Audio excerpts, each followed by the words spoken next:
दीदी का किला, शुभेंदु का वार, बंगाल में पहली बार बीजेपी सरकार। जिसने कभी दीदी की राह बनाई, आज उसी ने ममता की विदाई लिख दी। नंदीग्राम का वो तेज जिसने कोलकाता के तख्त को हिला दिया। दीदी के सबसे बड़े वफादार से लेकर सबसे बड़े दुश्मन तक की कहानी। शुभेंदु अधिकारी अब बंगाल के नए किंग या सिर्फ किंग मेकर, फैसला जल्द।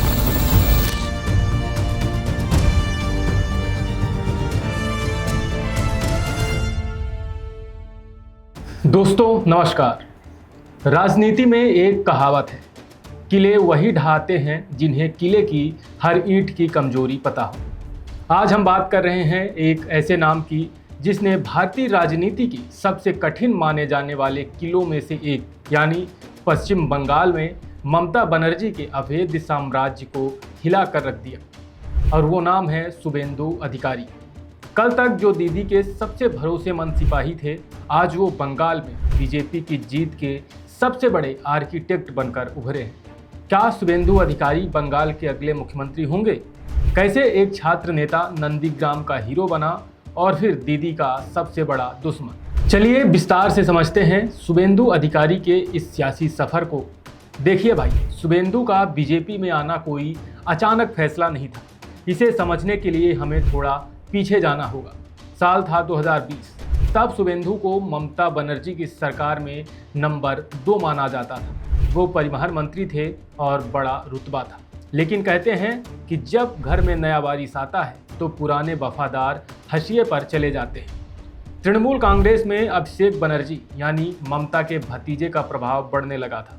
शुभेंदु को लगने लगा कि उनकी बरसों की मेहनत को नज़रअंदाज किया जा रहा है। दिसंबर 2020 का साल आया, वो महीना जब बंगाल की राजनीति की दिशा बदल गई। शुभेंदु ने टीएमसी छोड़ी और अमित शाह की मौजूदगी में बीजेपी का दामन थाम लिया।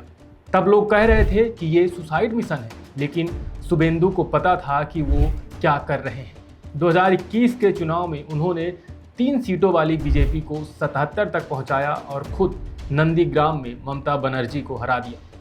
ये वो पल था जब दिल्ली के नेताओं की आंखों में शुभेंदु तारा बन गए। चलिए अब आपको 2007 में लेकर चलते हैं। बंगाल में तब वामपंथ की सरकार थी। नंदीग्राम में जमीन अधिग्रहण के खिलाफ एक बड़ा आंदोलन शुरू होता है। आज हम ममता जी को इसका श्रेय देते हैं, लेकिन जमीन पर पसीना बहाने वाला शख्स कौन था? वो थे शुभेंदु अधिकारी।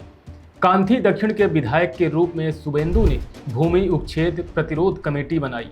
उन्होंने गांव जा जाकर लोगों को जोड़ा। उस समय हल्दिया के बाहुबली नेता लक्ष्मण सेठ की तूती बोलती थी। शुभेंदु ने उनके साम्राज्य को चुनौती दी और नंदीग्राम आंदोलन के जरिए ममता बनर्जी के लिए सत्ता की सीढ़ी तैयार की। यही वो समय था जब शुभेंदु ने दिखाया कि उनके पास ऑर्गेनाइजेशनल स्किल यानी संगठन बनाने की गजब कला है।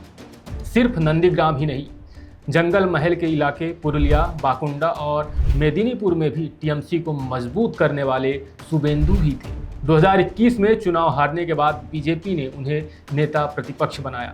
और दोस्तों, इन 5 सालों में शुभेंदु ने एक दिन भी ममता सरकार को चैन की सांस नहीं लेने दी। कभी संदेश खाली का मुद्दा हो, कभी भर्ती घोटाला या फिर कोयला तस्करी। शुभेंदु हर मुद्दे पर कोर्ट से लेकर सड़क तक लड़ते दिखे।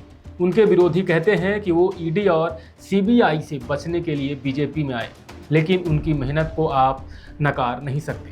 वो लगातार टीएमसी के गढ़ में सेंध लगाते रहे। अंग बंग कलिंग यानी बिहार, बंगाल और उड़ीसा पर कब्जा करने का जो बीजेपी का पुराना सपना था, उसे पूरा करने के लिए शुभेंदु ने बंगाल की जमीन तैयार की। जहां मोदी शाह की रैलियां बड़े माहौल बनाती थी, वहीं शुभेंदु ने बूथ लेवल पर जाकर कार्यकर्ताओं को यकीन दिलाया कि दीदी को हराया जा सकता है। लेकिन क्या सब कुछ इतना आसान था?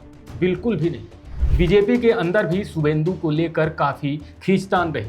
पुराने बीजेपी नेता जो बरसों से पार्टी का झंडा उठा रहे थे, उन्हें ये बिल्कुल पसंद नहीं आया कि टीएमसी से आया एक नेता अचानक उनका सर्वे सर्वा बन गया। शुभेंदु की कार्यशैली पर भी सवाल उठे।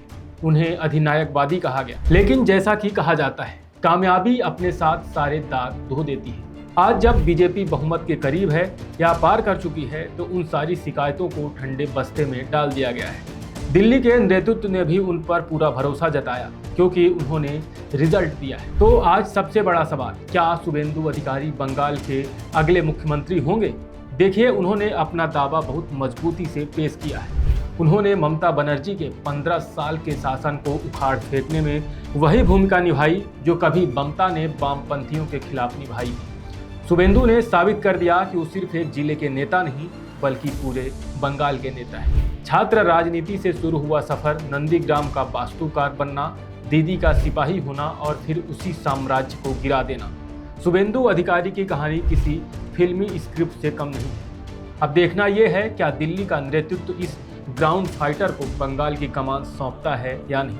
आपको क्या लगता है, क्या शुभेंदु अधिकारी एक अच्छे मुख्यमंत्री साबित होंगे, या बंगाल की राजनीति में भी अभी कोई और बड़ा मोड़ आना बाकी है? कमेंट में ज़रूर बताएं और वीडियो पसंद आया हो तो लाइक और शेयर जरूर करें। धन्यवाद।